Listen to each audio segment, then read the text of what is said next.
Well, we were going to talk, that was great, explain to our audience what falsification of a theory is, and then we were just going to talk to you about, you were interviewed with Dean Radin about the possibility of maybe working with him, and how did that play out?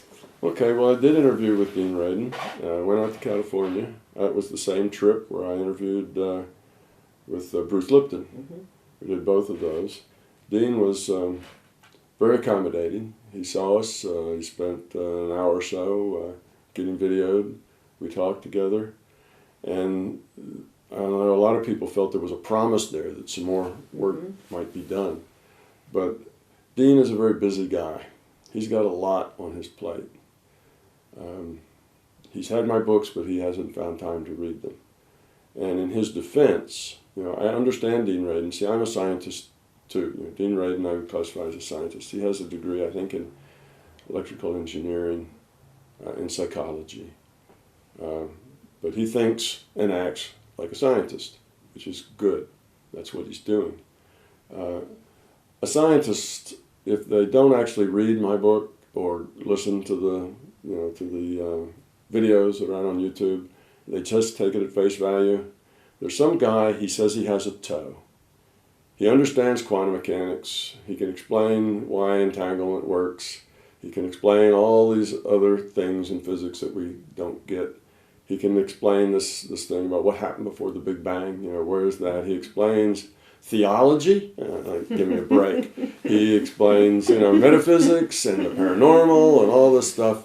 And if you look at that rationally, if you look at that from probability, you'd say, well, I hear a whole lot of people claim to have toes. I mean, you go up on Google toe, not big toe, but Google toe, and you'll get 100 different people claiming to know how everything works. So that's not all that uncommon.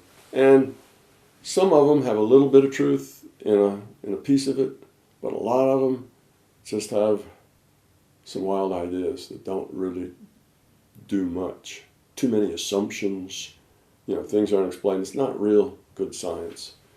So looking at that, a scientist says the probability that this accomplishes what all of the physics world has been trying to do for the last 100 years since quantum mechanics came along, and this actually will do it, and at the same time explain all these other things, paranormal and the rest of it, really explain them in detail with science, that all that's explained with this theory. I mean, we've all been working on this for years and years and years and years, and nobody's really gotten close. The hard problem in consciousness is still hard. It's not that hard if you understand how it works. It's an easy thing to understand how consciousness works. There is no hard part of consciousness. But from somebody who has to invest time, who's busy, and needs to invest time in reading books, that Calgary thing goes on for hours, etc. They look at it and say, probability is this is just another crackpot. This is just another person who thinks they've got something, but they probably don't. The probability isn't good. Einstein couldn't do it. Today's quantum mechanics theorists can't do it. He can do it. And paranormal, and understand why paralabs can do that, and understand why they're small and all the rest of it. Nah, something's wrong here. So the conclusion is, I really don't have time. I really don't have time to get into that. So that's the idea, because it's a long shot on that it actually is right. What I'm saying is accurate. It's just a long shot in probability based on historical precedents. So he did do one thing, though. He has a young girl who has a PhD in physics he is assigned to look into this for me, would you? Because he didn't have the time. And he is very busy. When we got there, he came in on a Saturday, and he did that. And we were thinking, wow, that's a lot for him to come in on his Saturday. And as it turned out, I work every Saturday anyway. He does. He works long hours, and he works all the time. So he is a very, it's not just, don't bother me, I'm busy. He really is busy. He's got a lot on his plate. So he has this young physicist that's supposed to connect with me and help him understand whether I know what I'm talking about or not. But she's just as busy, if not as busy, not busier than he is, because she has to put bread on the table, and she's got several part-time jobs. His is a part-time job. She's got something, I don't know, at Berkeley or UCLA or something. She's out in California, so she's got a couple of jobs going with things she has to do, schedules she has to meet.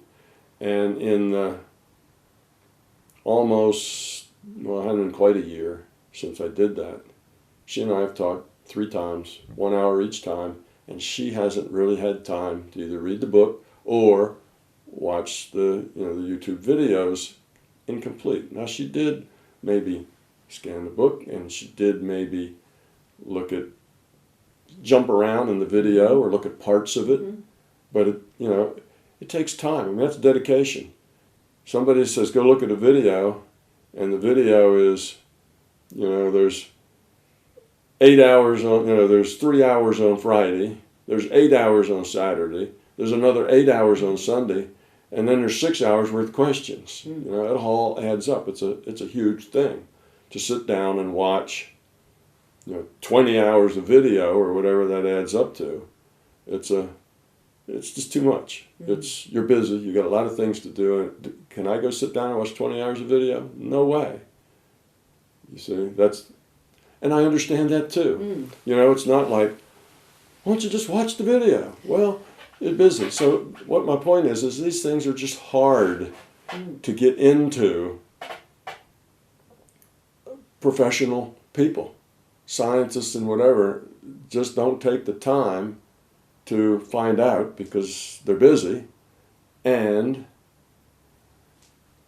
the probability is that I'm just some raving lunatic that doesn't really know what he's talking about, because so far everybody who thought they had a toe hasn't had anything at all. But I'd like to encourage people who maybe haven't looked at the actual theory themselves to go ahead and take a look at book 1, read the foreword. It's really worthwhile. It lays out the groundwork for the entire theory, and book 1 introduces Tom and how he was able to actually be able to write the toe, what he did, the lead up to doing that. So it's worthwhile having a look at the foreword for the groundwork, and then just book 1. Yeah. So far what I have found is when you do find a scientist or technical type who actually does take the time to read the books and watch the videos, they're on board. Yeah. They say, great. Yeah. Love it. So I haven't had any problem with scientists actually studying the material and finding problems with it. But what I've had a very hard time getting scientists to even take a look. Because they're right. The probability, based on historical precedent, is very small that what I'm saying is actually true. That it solves all these problems. It does the physics, it does the metaphysics, it does the paranormal. It explains all these anomalies that are big mysteries. So that's why it doesn't move much in the scientific community. Well, if you say all this, why aren't all the scientists on board? Why aren't they carrying you around on their shoulders? Well, it doesn't work like that. It's really quite simple. They haven't had the time to have a look at it, and as you say, the probability is for them that. So they're not going to take that time to look at it. So basically, I found that out early on when I first published the books. The first thing I did was took about 50 books and sent them around to all the people who seemed to be in the field. And Dean Radin was one of them. He got a book. He got one of the first books off the press. But when I talked to him when I went out there, of course, he told me, well, he really hadn't found any time to read it. And that was about 8 or 9 years later. You see, and I sent him to all the major consciousness researchers. I sent him to some of the IA guys.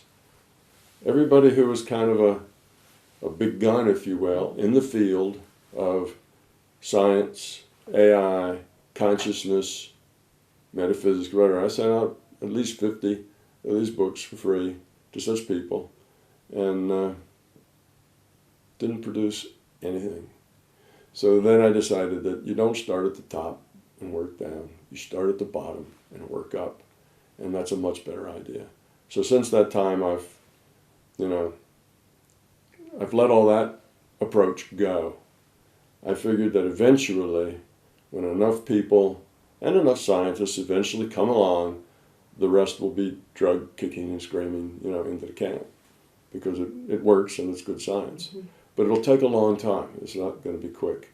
It's not true in science that if you have a better idea, everybody will immediately rush over to your desk and lift you into the air. It doesn't work like that. Right. Any field is full of politics and full of inertia, full of too busy people who don't have the time for somebody who thinks they know more than they do. And old habits die hard. Old habits die hard. So it just doesn't work like that. They say, build a better mousetrap and the world will be the path to your door. Not the case anymore. Maybe one time in a small community that would have been true, but it's not true anymore. There's lots of other forces at play. You can build a better mousetrap and nobody will care. If you can't market it, that's even more important, than actually building it. If you can't market it, it won't go anywhere. And if big company sees it, you're gone. They'll take the idea. So there's lots of problems. It's not just demonstrate it and be done with it. Mm-hmm. Everybody would agree with you.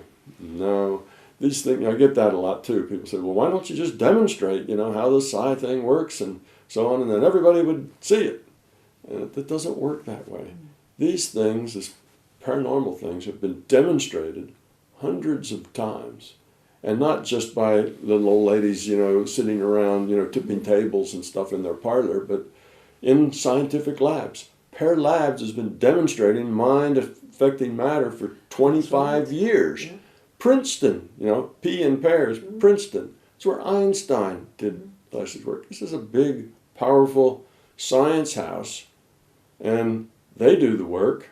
Immaculate protocols, because they know people are not going to believe them, so they go out of their way to be very careful, check all their error sources very well, and after all those years, guess what? They still can't get a main journal to publish any of their work at Princeton. So now somebody else, if Princeton can't, physicists and PhDs can't stand up and get accepted by the community, is anybody else on their own going to stand up and the community says, oh, wow, thank you for showing us that. Now we understand. It doesn't work that way. It's not just do a demonstration and everybody will know. It just doesn't work that way. You had J.B. Ryan, 40 years ago at Duke University, started the first, parapsychology, looking at things. He did good research. He found all kinds of things that he could certify that his, statistical significance on his data was high. This is paranormal stuff was going on. Well, there must be some mistake. Had to be an error of some sort. Those psychologists, they don't really know anything about science. So you can just discount it. Oh, the Pear Labs, yeah, but there's some things that are really small, so it doesn't count. Well, the electrons are small. They count. It has to be small. Reality requires it to be small, but it's significant. If you go to Pear Labs and look at the little blurb on their webpage, the head of Pear Labs has a little video, and he says, taking all of their experiments together, the probability that we're wrong, that it just happened by accident, is less than 1 in a billion. Unbelievable. Nobody does research requiring a statistical significance of 1 in a billion. You see, they're so far ahead on the quality of their science, but still. And they implemented those stringent protocols because of the nature of the subject matter, the subject they were dealing with. And it didn't make any difference, you see. So it's not true that all you have to do is get the right answer and all the rest of the scientists will appreciate you. It doesn't work like that. It takes a long time to change minds and attitudes. The scientists, if they went to Pear Labs, actually studied what they did, saw their protocols, saw their error analysis, they would have to agree with Pear Labs. If they were scientists, they'd have to agree. Say, yep, it's exactly what you say. But they don't. All they do is look at it and say, that doesn't make any sense. You must have some errors. Blow it off, and they're done with it because it conflicts with their beliefs. Scientific belief isn't any different than religious belief. If it conflicts with your belief, you're busy, you blow it off because the probability is it just isn't true. Same with me. So the probability that I have a big toe, big because it's not just Einstein's toe of uniting relativity and quantum mechanics, it does that okay, but it's a big toe because it does that and, the metaphysics and the paranormal and theology and all those things now are understandable under one set of ideas. But it's a hard sell because, they couldn't possibly be true. Those paralabs, they must have made a mistake someplace. Those paranormal researchers, J.B. Ryan, he didn't know what he was doing. Bad science, has to be. Well, that's the way belief works. You deny what conflicts with your belief. And science, I know, is not supposed to be that way. Science is supposed to follow the facts. But scientists are people. And it takes a lot of effort to go to paralabs and watch their analysis and see how they handle errors and so on. I don't have time for that. I don't really have to do that. I know they can't be right because reality can't work that way because that would be non-objective. Even when things that are so clear in our society, like the placebo effect. Placebo effect is accepted by everybody. You can't market a drug unless it does better than the placebo effect. Nobody says the placebo effect isn't real. That doesn't happen. Of course, everybody knows it's real, and it does happen. But there's absolutely no explanation for it. Why would what the doctor says change the illness the patient has? It's just a clockwork. It's just gears and things going around, and the doctor can yap, yap, yap all he wants, and it's not going to affect the gears because a yapping voice and the biology don't mix. Well, they do mix. See? So, but you point that out and they'll just, that's different. Without, they just won't see it for what it is. So there's lots of these. I mean, the placebo effect is paranormal. Of course. Right? It's not normal. There's a paranormal effect. There's never been a paranormal effect ever shown. There's paranormal stuff, all over. Paranormal means there's no normal way to explain it. There's no normal way to explain why a doctor talks to a patient and hands him a sugar pill that his illness should get better. And then people say, well, it doesn't really get better. They just think it's better. No, the illness really gets better. Yes, this has been statistically 1,000 times, and the statistics is very significant. They get better. It's not that they just happen to get better. There's control groups. There's all the rest of it. That yap, yap, yap at the doctor actually makes this guy get better or makes this guy get worse. Either way. Okay, well that's biology. That's soft science. That's not hard science like physics. You always can make up something. But we see the effects of intent on experiments all the time. Like I say, that's why they have to be double blind. If they're not double blind, you keep getting different answers all the time. You can't get the same answer. And then we need it triple blind because the people involved in the experiments have intent to modify the results. And we've seen this just over and over and over in sciences where the uncertainty is larger, where they're not dealing with solid objects, they're dealing with human beings who are not like rocks. So that's kind of a reason why, yes, we did talk with Dean, and yes, he was interested and everything, but it's just not going anywhere. Everybody's too busy, and the whole idea is just too incredible to spend much time on. But better science always outs in the end. Truth always comes out in the end. Yeah, that's what I say. The truth is not fragile. The truth will come out in the end. Probably every month I see some other scientist, and they're usually physicists, hailing virtual reality as a better answer to their specific problem. Now, 10 years ago when I first published these books, virtual reality was still, in the closet. It's starting to come out of the closet now.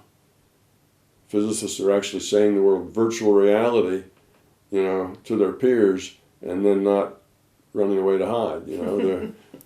They're standing their ground because it's better physics. It explains what's going on in the world much better. So that's the way it is. And eventually it will win out. Just like eventually we did all realize that the world was round and not flat. Took a long time. A few people got burned at the stake for being on the wrong side of that issue because the church had it flat and you were sacrilegious to disagree with it. But eventually, it's round. Yes, it's round. Everybody pretty much agrees that it's round. We live on this sphere and there's a thing called gravity and we all stick to the surface because of it. It works in the end. So we've had a lot of crazy ideas in the world, but eventually the truth kind of bubbles to the top and we go on.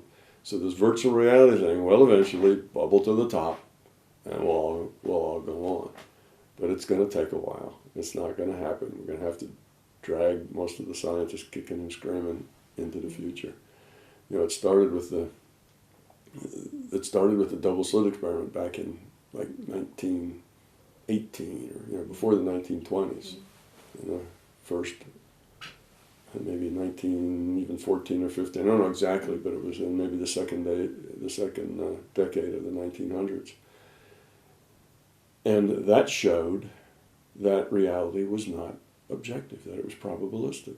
Because the solution to their problem of being able to predict what happened was probability. Particles aren't particles, they're probability distributions. Oh yeah, they're probability distributions, but that's just the math, we just do that. We just don't know how to interpret this right. And that's where we started. And the physicists at that time were very excited about it. Wow, we have a whole new look here on reality. Reality is probability. It's probabilistic. We don't have little particles. And now physicists will tell you, electrons, we used to think they were little hard chunks of mass with charge on them, right? Little tiny hard chunks of mass. We could tell you what the mass was and the charge and the diameter and all that stuff. And now they're saying, well, actually they're just points. Points. And what do you mean a point?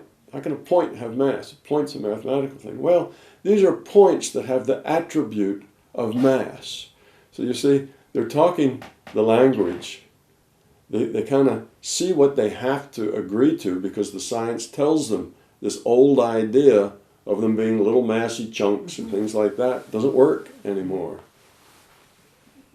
But they don't see the bigger picture of putting it all together and coming out with a different idea rather than this objective causality, hard mass. This is the physical universe. This is the only reality we've got, and everything here is physical. Yeah, they're points. We talk about them as, as just points with an attribute of mass. That's what the particle physics will tell you. They don't really have any extent. Well, these are particles, don't take up space, and have an attribute of mass, but not really massive particles. Well, that's just the way we have to talk about it. Well, it's real. The reason you're getting that information in your experiments is because that's the way it is. They're virtual particles. They're particles in a computer. They are points with an attribute of mass. That's the way virtual particles are. The reason you use probability in quantum mechanics is because everything is probability until the measurement's made. That's just the way the reality's done. So the science keeps pointing the finger at the solution, and the scientists keep saying, this sure is weird science. I guess nobody will ever understand it. It's not that hard to understand, but you have to shift your paradigm away from, objective causality in a physical world. That's not the answer.